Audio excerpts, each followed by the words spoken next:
Every day is a new day. మీరు విలాప వాక్యాల్లోకి వెళ్తే అక్కడ ఒక అద్భుతమైన మాట మీరు చూస్తారు. విలాప వాక్యాల్లో 3వ అధ్యాయము మీరు చదివితే 23వ వచనంలో, అనుదినము నూతనముగా ఆయనకు వాత్సల్యత పుట్టుచున్నది. ఆయన ప్రేమ మన పైన ఆయన కురిపించే ప్రేమ. వాత్సల్యం అనేది అది తల్లిదండ్రులు బిడ్డలపై కురిపించే ప్రేమను వాత్సల్యం అంటాం. భార్యాభర్తలు ఒకరి పట్ల ఒకరు చూపించే ప్రేమను అనురాగం అంటాం. అక్క చెల్లెళ్ళు అన్నదమ్ముళ్ళు పంచుకుండే ప్రేమను ఆప్యాయత అంటాం. పక్కింటి వాడితో క్లాస్మేట్తో పంచుకుండే ప్రేమను స్నేహం అంటాం. వాత్సల్యం అనే మాట వాడుతున్నాడు. ఒక తండ్రి తన బిడ్డను ప్రతిరోజు కొత్తగా ప్రేమించినట్టుగా ఒక కొత్త వాత్సల్యంతో ఎవ్రీ డే ఆయన ప్రేమిస్తా. ఆయనకు వాత్సల్యత పుట్టుచున్నది, అనుదినము నూతనముగా. ఈ దేవుడితో మనం కనెక్ట్ అవ్వడం చాలాసార్లు చేయము. మనం 31వ తారీఖు రాత్రి కనెక్ట్ అయినట్టు 364 రోజులు కనెక్ట్ అవ్వమండి. అదే మన పాపం. మీ పాపం మీద అబద్ధమో, వ్యభిచారమో, లేకపోతే నరహత్యో, లంచం తీసుకోవడమో, ఎవరినో దుర్భాషలాడమో, కుళ్ళు కుతంత్రాలు పెట్టుకోవడమో, ఇవన్నీ మీ పాపాలు అయితే అయి ఉండొచ్చు. ఈ రాత్రి మీరు కాసేపట్లో ఒప్పుకుంటారు, లెంపలేసుకుంటారు. కానీ మీరు తప్పకుండా ఒప్పుకోవాల్సిన పాపం ఒకటి ఉంది. ఆయన్ని మనం నిర్లక్ష్యం చేస్తాం 364 రోజులు. దేవుణ్ణి ప్రేమించాల్సిన రీతిలో ప్రేమించకపోవడమే అతిపెద్ద పాపం. ఎందుకంటే అదే అతిపెద్ద ఆజ్ఞ. ఆజ్ఞాతిక్రమమే పాపం. అతిపెద్ద ఆజ్ఞను అతిక్రమించడమే అతిపెద్ద పాపం. ఈ రాత్రి మనం అది రియలైజ్ అవ్వాలి. If you connect with this God so intimately on a daily basis, you will enjoy this grace and love, and every day will be a fresh, will be a new day. Life will never be boring for a Christian. ఈ దేవుడితో మనం connect అవ్వడం నేర్చుకుంటే ఆయన కృప, ఆయన వాత్సల్యం మనల్ని ప్రతిరోజు కొత్తగా పలకరిస్తాయి. కొత్తగా ఆయన్ని మనం చూస్తాం, కొత్తగా ఆయన ప్రేమను రుచి చూస్తాం. మీకు యేసుక్రీస్తు వారు ఒక మాట అన్నారు, ఈనాటి కీడు ఆనాటికి చాలు. చాలా అంతరార్థం ఉంది అందులో. మత్తయి సువార్త 6వ అధ్యాయం చివరి వచనంలో ఆయన మాట అన్నారు, ఈనాటి కీడు ఆనాటికి చాలు. సుఖంకి కష్టానికి ఉన్న పెద్ద డిఫరెన్స్ ఏంటంటేనండి, సుఖం తొందరగా బోరు కొడుతుంది. మీరు ఒక మంచి బెడ్ కొనుక్కోండి, మీరు చూసుకోండి ఎన్ని రోజుల్లో బోరు కొడుతుందో. మీరు ఒక మంచి ఫ్రిడ్జ్ కొనుక్కోండి, ఎన్ని రోజుల్లో బోరు కొడుతుందో చూడండి. మీరు ఒక మంచి కారు కొనుక్కోండి, ఫస్ట్లో మీరు గీత పడినా వెలవెల్లాడిపోతారు కదా. ఒక సంవత్సరం అయిన తర్వాత చూడండి, ఫస్ట్లో ఊరికూరినే తెలుస్తుంటారు కారు. మీరు సంవత్సరం అయిన తర్వాత చూడండి. మీరు ఇల్లు కట్టుకోండి, ఎన్ని రోజులకు బోరు కొడుతుందో చూడండి. మీరు అమెరికా వెళ్ళండి, ఎన్ని సంవత్సరాల్లో బోరు కొడుతుందో చూసుకోండి. సత్యం ఇది. కానీ కష్టం ఉంది చూసారా, కష్టం ఎప్పుడు బోరు కొట్టదు. మీ తాతనో ముత్తాతనో జేజమ్మనో బామ్మనో అడిగి చూడండి, వాళ్ళు చెప్తారు మీకు. ఎందుకంటే ఇప్పుడు జనరేషన్కి కష్టం తెలియకుండా తల్లిదండ్రులు పెంచుతున్నారు. అది తల్లిదండ్రులు చేసే పెద్ద తప్పు. ఎందుకంటే కష్టం తెలియకుండా పెంచితే జీవితంలో ఎలా పైకి రావాలో తెలియదు. కష్టం ఎప్పుడు బోరు కొట్టదు.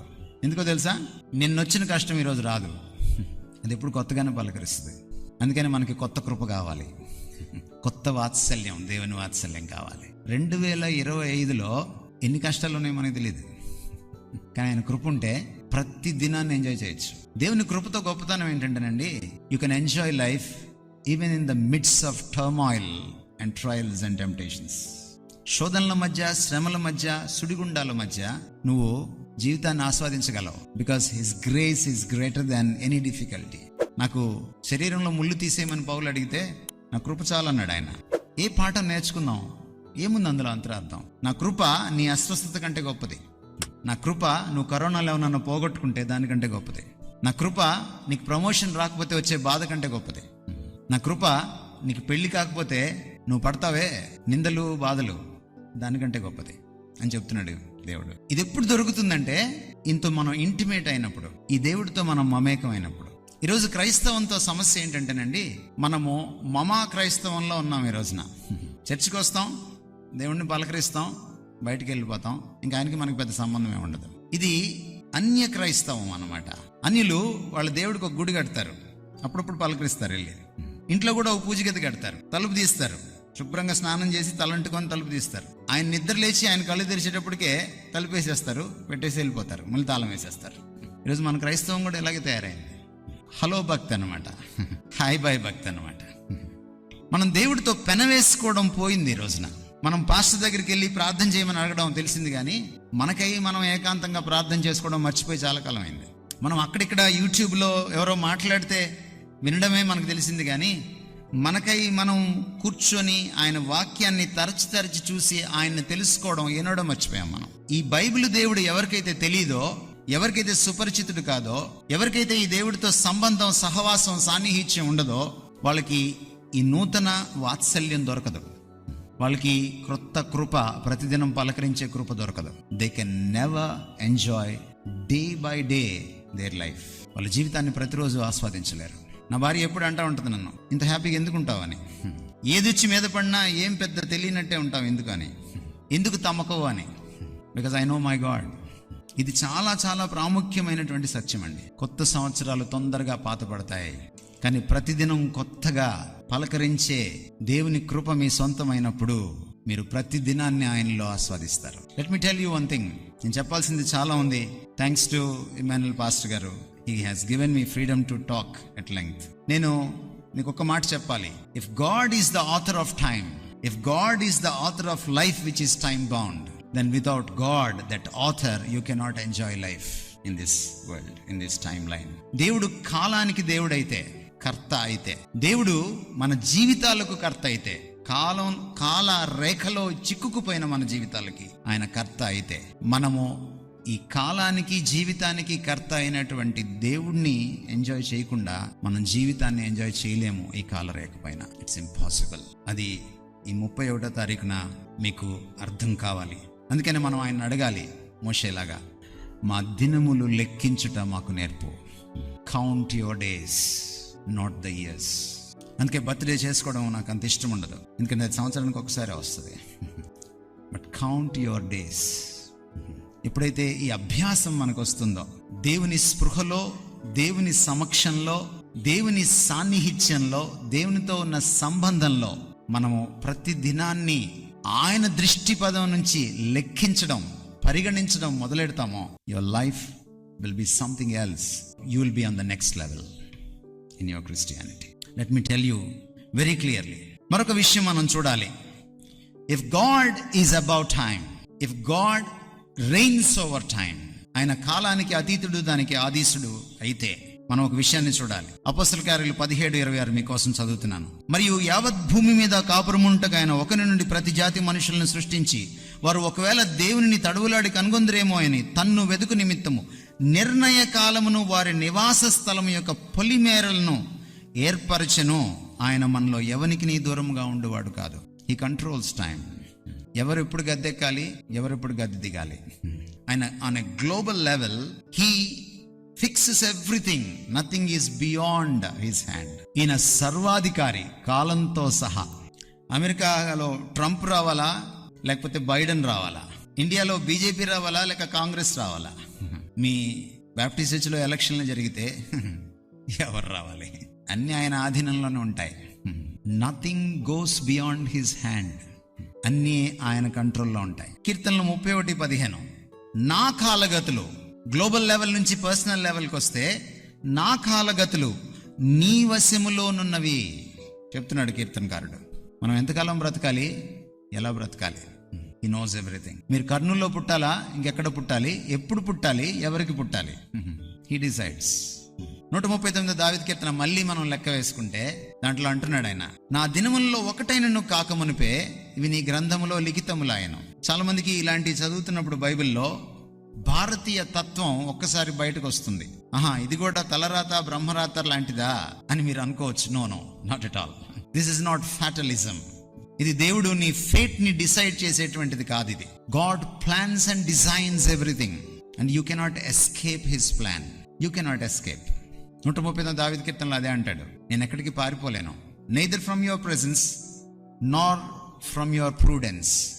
నీ జ్ఞానం నుంచి కానీ నీ సన్నిధి నుంచి కానీ నేను పారిపోలేను. I cannot escape. He knows everything.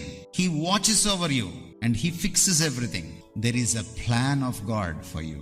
చాలాసార్లు మనం చేసే పొరపాటు ఏంటంటే, క్యాలెండర్లు మారిపోతూ ఉంటాయి. We have our own plans, not the plan of God. మన పెళ్ళిళ్ళు చూడండి ఎలా జరుగుతాయో, అన్ని మనమే ప్లాన్ చేస్తాం. మన కులంలో అమ్మాయికి మన కులంలో అబ్బాయే కావాలి. కనీసం పక్క చర్చ అబ్బాయి కూడా మనకి ఇష్టం ఉండదు. అన్ని ప్లాన్ చేస్తాం మనమే. చేసి ఏమైనా పెళ్లి కార్డులు ఏమేస్తాం తెలుసా? ఇది యెహోవా వలన కలిగిందని అబద్ధం రాస్తాం మనం. యెహోవా కులాలు చూస్తాడా సార్? యెహోవా కులాలు చూడ్. We are liars.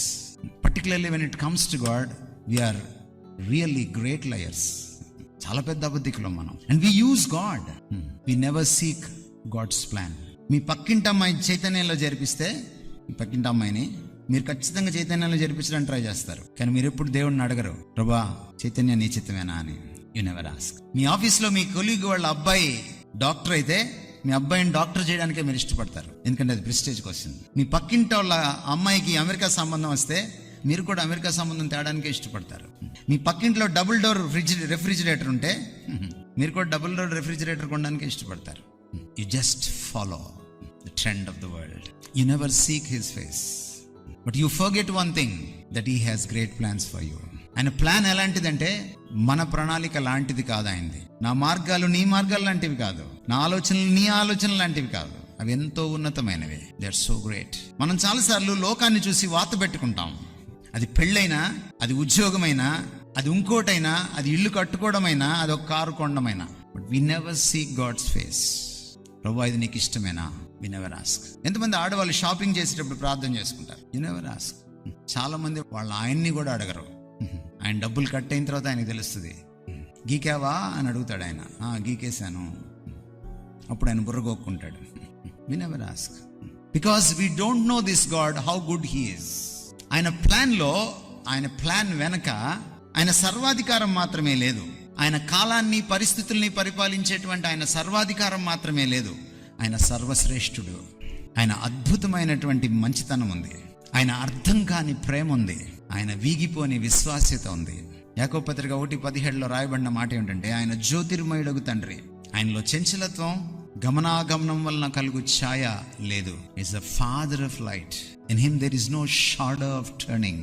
అందుచేత ఆయన ఏదైనా వరం ఇస్తే, ఆయన ఏదైనా ఈవి ఇస్తే అది శ్రేష్టంగా ఉంటుంది, అది సంపూర్ణంగా ఉంటుంది. He gives the best and he gives the perfect gift ever. మనం ఊరికే పాడతాం God is good all the time అని. గాడ్ ఇది గుడ్, మనం అసలు నమ్మం దాన్ని. We are liars. ఈ రాత్రి మనం మారితే మనం మంచోళ్ళం, మనం ధన్యులం. He has greater and the best plans for us. నేను అంటున్నాడు, నా అరచేతిలో నేను నిన్ను చెక్కుకొని ఉన్నాను, నీ ముదిమి వచ్చే వరకు నేను నిన్ను మోస్తాను. ఈ దేవుడి మంచితనం మనకు అర్థమైతే, ఈ దేవుడి పితృహృదయం మనకు అర్థమైతే, మనం మన ప్లాన్స్ ని ఎప్పుడు కూడా పాటించాం. మనం ఆయన సన్నిధికి వెళ్ళినప్పుడు మనం చెప్పాల్సిన మాట ఒకటే, not my will but your will. మీరు ప్రార్థనలోకి వెళ్ళినప్పుడు మీ కోరికలు చాలా వెలిపుచ్చొచ్చు ఆయన దగ్గర. You can be as honest as possible. మీరెంత యథార్థంగా ప్రార్థన చేస్తే దానికి ఆయనకు అంత ఇష్టం. బట్ మీరంతా మీ కోరికలన్నీ వెలిపుచ్చిన తర్వాత, నెవర్దలెస్, అయినప్పటికీ నా చిత్తము కాదు, నా కోరికలు కాదు, నీ చిత్తమే సిద్ధించును గాక. That kind of submission to his plan. Jesus ఈ లోకంలో జీవించేటప్పుడు he never lived on his own. ఆయన ప్రతిదీ తండ్రి ప్లాన్ ప్రకారం చేశాడు. ప్రతిదీ ఆయన ఏదైనా చెయ్యాలంటే అది తండ్రికి ఇష్టమైతేనే చేసేవాడు. మీకు గుర్తుంది కదా, కానా వివాహంలో వాళ్ళ అమ్మ వచ్చి సలహా ఇచ్చింది, ద్రాక్షరసం అయిపోయింది. ఆయన ఏమన్నాడు? నాతో ఏంటి నీకు పని, ఆయనకి నాతో పని. Don't direct me mummy, let my father in heaven direct me. My time has not yet come. నా సమయం ఇంకా రాలేదు. Obeying to the father always. ఆయన తన జీవితంలో అనేక సార్లు చెప్పుకున్నాడు, అనేక సార్లు రాయబడింది కూడా ఆయన శిష్యుల ద్వారా. లేఖనములు నెరవేరుటకు ఇలాగూ జరిగెను. He fulfilled the scriptures to every jot. తూచా తప్పకుండా ఆయన లేఖనాలను నెరవేర్చాడు. Because he knew very well, though it is difficult, though it is an insult, though it is like going into death, though it is becoming nothing, his father's will has good for him and for the good of the world. దేవుని చిత్తం వల్లనే తనకు మంచి జరుగుతుంది, తన వల్ల లోకానికి కళ్యాణం జరుగుతుందని ఆయనకు తెలుసు. ఒక సంవత్సరం మీ ముందు ఉంది మళ్ళీ 2025. What are your plans for 2025? మీరు చాలా కలలు కంటున్నారా? చాలా ప్లాన్స్ వేసుకున్నారా? లెట్ మీ టెల్ యూ, మోకరించి ఇంటికి వెళ్ళి ఆయన్ని అడగండి, ప్రభా నీ మనసు ఏంటి నా కోసం? 2025లో నీ ప్రణాళిక ఏంటి, నీ ఆలోచనలు ఏంటి? ఇక్కడ ఏదో ఒక వాగ్దానం తీసుకొని అదే అనుకోకండి, అది లాటరీ పద్ధతి. నేను వాగ్దానాలు తీసుకొని 10 సంవత్సరాలు అయిపోయింది. ఎందుకంటే దేవుడు లాటరీ పద్ధతిలో మాట్లాడు. అది దేవుడిని ఎరగని వారికి, దేవుడిని ఎరిగిన వారికి కాదు అది, ఎందుకంటే వాళ్ళు బైబిల్ చదవరు కనుక. But let God speak to you directly in your intimate relationship. ఎందుకంటే వాగ్దానం మనం దారిని పోయేవాడికి చెయ్యం, వాగ్దానం దారిని పోయే దానం పక్క చేయం. మనం మనకు అయిన వాళ్ళకి చేస్తాం. మన స్నేహితుడికో, మన బిడ్డలకో, మన భార్యకో, మన భర్తకో, మన తల్లిదండ్రులకో మన అయిన వాళ్ళకి మనం వాగ్దానం చేస్తాం. నువ్వు దేవుడికి అయిన వాడివి, అయిన దానివి కానప్పుడు నీకు వాగ్దానమే రాదు ఆయన దగ్గర నుంచి. దయచేసి గమనించే విషయం. First your relationship with him, then only you can get anything from him. So it's your plan or God's plan. If it is God's plan, he not only blesses you, he makes it possible. He makes your way. God will make a way. ఎప్పుడు? When it is his plan. మీకు గుర్తుందా Don Moen పాట? God will make a way. సామెతలు 3:5-6 మీరు చదవండి. నీ స్వబుద్ధిని ఆధారం చేసుకొనక నీ స్వభావం అంతటి మీద ఆయన అధికారమునకు ఒప్పుకొనుము, అప్పుడు ఆయన నీ మార్గాన్ని సరళం చేస్తాడు. God will make a way when you don't depend on your own understanding, on your own implications or on your own impulses. But when you submit totally to him, God will make a way. Success come in its way. God's time. దేవుడు సమయాన్ని rule చేసేవాడైతే God's timing is always perfect. ఇది మరొక పాఠం మనం నేర్చుకోవాలి. మనకు ఒక timing ఉంటుందండి, దేవుడికి ఇంకో టైమింగ్ ఉంటుందండి. ఎప్పుడైనా గుర్తుపెట్టుకోండి. కొన్నిసార్లు దేవుని చిత్తమే మనం చేయొచ్చు, కానీ దేవుని సమయంలో చేయం దాన్ని. చాలాసార్లు ఈ పొరపాటు మనం చేస్తాం. మనకి తొందరపాటుతనం ఉంటుంది, ఎందుకంటే మనం కాలానికి బందీలం. మనం ఆలస్యం అమృతం విషయం అంటాం కదా మనం. దేవుడి డిక్షనరీలో ఈ సెంటెన్స్ లేదు. దేవుడికి ఆలస్యం ఉండదు. ఎందుకంటే past, present and future, everything is a present to him. ఆయనకంతా ఒక్కలాగే ఉంటుంది కనుక, ఎందుకంటే ఆయన కాలానికి బయట ఉంటాడు. మీరు ఒక నవల చదువుతున్నారనుకోండి, నవల మొదటి పేజీలో డిసెంబర్ 10 రాత్రి 12 గంటలు అని స్టార్ట్ అయింది అనుకోండి. నవల చివరి పేజీలో అక్టోబర్ 24 ఉదయం 5 గంటలు అని స్టార్ట్ అయింది అనుకోండి. ఈ రెండింటిని మీరు ఒక్కసారి చూడగలరు, ఎందుకంటే మీరు పుస్తకం బయట ఉంటారు కాబట్టి. God is like that. ఆయన సమయానికి కాలానికి బయట ఉంటాడు కాబట్టి ఆయన సమస్తాన్ని ఒక్కసారే చూడగలడు, దాన్ని పరిపాలించగలడు. అందుకనే his timing is always perfect. మనం నేర్చుకోవాల్సింది ఏంటంటేనండి, ఆయన సన్నిధిలో వేచి ఉండడం. 31వ తారీఖు రాత్రి ఈ 3వ లెసన్ మనకు అర్థం కావాలి. Waiting upon the lord for his perfect time. మన జీవితాల్లో కొన్నిసార్లు ఆలస్యాలు జరుగుతాయి. మన పొరపాట్ల వల్ల, మనం జాగు చేయడం వల్ల, మన సోమరితనం వల్ల జరిగే ఆలస్యాల గురించి నేను మాట్లాడట్లేదు. బట్ మీరేం చేసినా ఆలస్యం జరుగుతుంది. God delays. దేవుడు ఆలస్యం చేస్తాడు ఫర్ అవర్ గుడ్, మన మంచి కోసం.